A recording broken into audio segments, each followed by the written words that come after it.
আল্লাহ নিয়ম জারি করেছেন, ও নারীরা পর্দা করে ঘর থেকে বের হও, এর উপরে কোনো কথা নাই। জোরে বলেন ঠিক কি না? আল্লাহ আইন করে দিয়েছেন রমাদানের 29 দিন কিংবা 30 দিন রোজা রাখবা, এটাই ফাইনাল, এরপরে কোনো কথা নাই। জোরে বলেন ঠিক কি না? যারা সম্পদশালী হয়েছো, বছরান্তে 2.5% যাকাত দিবা, বিধানটা কার? এটাই ফাইনাল, এরপরে কোনো কথা আছে?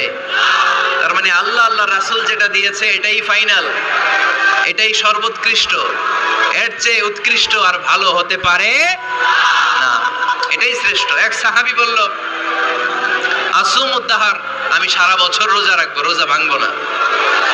আরেক সাহাবী বলল, আ'তাজিলুন নিসা, আমি আমার বউয়ের কাছে যাব না, আজীবন বৈরাগ্য জীবন যাপন করব।